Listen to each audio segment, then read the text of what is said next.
طبہ حمیری نامی ایک بادشاہ گزرا ہے، اور جس کے بارے میں یہ بیان کیا گیا کہ اس کی سلطنت آدھی دنیا سے زیادہ پر تھی،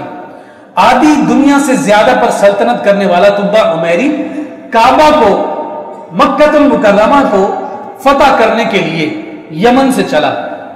جب یہاں پہنچا تو مکہ کے رہنے والے اسی زوم میں اور اسی ناز میں رہا کرتے تھے کہ ہم اللہ کے پاک گھر کی حفاظت کرنے والے ہیں، وہ کسی کو بھی اپنے جو ہے اس میں دائرہ کار میں نہیں لاتے تھے۔ جب طبہ حمیری آدھی دنیا کا بادشاہ وہاں پہنچا، لوگوں نے اسے رسپیکٹ نہیں دی، اسے عزت نہیں دی، اسے بہت برا لگا۔ یہ کیسے لوگ ہیں، یہ مجھ سے خوف ہی نہیں کھاتے، مجھ سے ڈر ہی نہیں رہے، میں اتنے بڑے لشکر کے ساتھ ان پر حملہ آور ہوا ہوں اور یہ سکون و اطمینان کے ساتھ اپنے کاموں میں مشغول اور مصروف ہے۔ بتایا گیا یہ اس لیے اپنے کاموں میں مشغول اور مصروف ہے اور تجھ سے اس لیے نہیں ڈر رہے کہ اس شہر میں اللہ کا گھر ہے، یہ اس کی حفاظت کرنے والے ہیں، جو اللہ کے گھر سے جڑنے والے ہیں، وہ کسی اور سے نہیں ڈرتے، اگر وہ ڈرتے ہیں تو ایک رب ذوالجلال سے ڈرتے۔ اس نے کہا کہ اگر واقعتاً ایسا ہے تو میں اس گھر کو بھی گراؤں گا اور اس شہر کو بھی تہس نہس کروں گا۔ صرف اس عزم کا اور اس بدنیتی کا اس نے صرف اظہار کیا کہ اللہ رب العزت نے اسے ایک ایسی وبا میں مبتلا کر دیا کہ اس کے آدھے سر میں شدید درد پیدا ہوا، اس کی آنکھوں سے، اس کے کان اور اس کی ناک سے جو ہے پیپ بہتی تھی۔ دنیا جہاں کے اطباء نے اس کا علاج کیا، اسے کوئی فرق نہ پڑا۔ ایک دانا شخص نے جا کر اسے کہا کہ میں تمہارا علاج کر سکتا ہوں، تمہارا علاج یہی ہے توبہ کرنا۔ توبہ کی، اس توبہ کے نتیجہ میں اللہ رب العزت نے اسے شفا دی۔ وہ جان گیا کہ اس گھر کا مالک بھی بے مثل اور بے مثال ہے، اور پھر اس گھر کے مالک سے محبت کرنے والے لوگ بھی بے مثل اور بے مثال ہیں۔ وہاں سے چلا مدینہ المنورہ پہنچا۔ جس لشکر کو لے کر وہ چل رہا ہے اس میں 300 سے زیادہ عالم موجود تھے، سابقہ کتب کے عالم اس کے ساتھ لشکر میں تھے۔ جب یثرب کی زمین پر پہنچے تو ان تمام علماء نے آگے جانے سے انکار کر دیا اور کہا کہ جس نبی کی آمد کے تذکرے ہم پڑھتے چلے آ رہے ہیں، وہ جس جانب ہجرت کرے گا، ہو نہ ہو یہ سرزمین یثرب کی وہی زمین ہے جہاں اللہ کے آخری نبی نے آ کر پڑاؤ ڈالنا، لہٰذا ہمیں اجازت دیجیے، ہم آگے آپ کے ساتھ نہیں جا سکتے، ہم یہیں رہیں گے۔ طبہ حمیری نے تمام علماء کے لیے وہاں گھر تعمیر کروائے، اور ان تمام علماء میں سے جو ان کا امیر تھا، اس امیر کو ایک اور گھر تیار کر کے اس کی چابی دے دی اور کہا کہ یہ چابی تم اپنے پاس رکھو، تمہارے ہوتے ہوئے اگر وہ اللہ کا آخری نبی آ جائے تو یہ گھر بطور تحفہ طبہ حمیری کی جانب سے اسے پیش کر دینا، اگر تمہارے ہوتے ہوئے نہ آئے تو یہ چابیاں امانتاً اپنی نسل میں آگے بڑھاتے چلے جانا۔ تاریخ نے بیان کیا ہے کہ نبی رحمت صلی اللہ علیہ وآلہ وسلم جب مدینہ المنورہ تشریف لائے اور آقا کائنات صلی اللہ علیہ وسلم نے جس گھر میں پڑاؤ ڈالا، ہم سب جانتے ہیں کہ وہ گھر ابو ایوب انصاری کا تھا، لیکن اگر اصلاً دیکھا جائے تو ابو ایوب انصاری اس عالم کی نسل سے چلے ہوئے آ رہے تھے۔ حضور مدینہ میں بھی آ کر کسی کے مہمان نہیں ہوئے، جس گھر میں پڑاؤ ڈالا اس گھر کے مالک بھی محمد مصطفیٰ خود تھے۔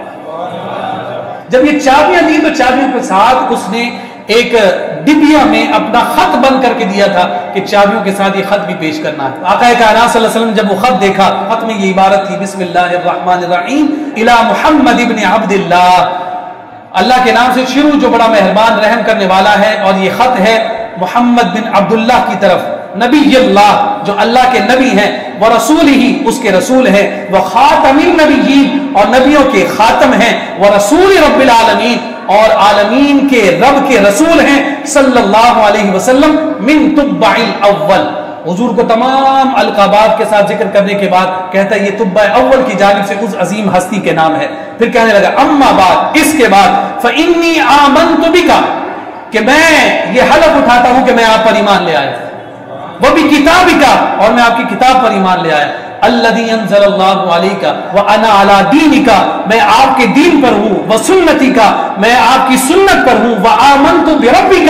اور میں آپ کے رب پر ایمان لایا، وہ رب ورب کل شیء جو ہر شے کا رب ہے، وآمنت بکل ما جاء من ربک، آپ اپنے رب کی جانب سے جو جو لے کر آئے ہیں میں بس آنکھیں بند کر کے مصطفیٰ آپ پر اور آپ کی لائی ہوئی ہر بات پر ایمان لا رہا ہوں۔ اور پھر اس کے بعد جو آخری بات کی، وہی آرزو جو طبع اول کی تھی، وہی آرزو آج ہماری ہے۔ کہنے لگا فَإِنْ أَدْرَكْتُكَ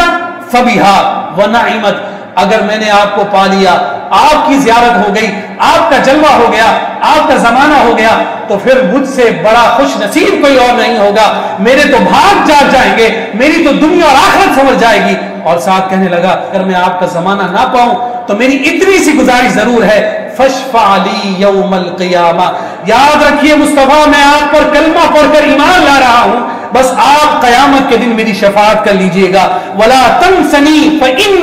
من امتک الاولین، اور مجھے قیامت کے دن بھول مت جائیے گا، بے شک میں ان لوگوں میں سے ہوں جو سب سے پہلے آپ پر ایمان لانے والوں کی صفوں میں کھڑا۔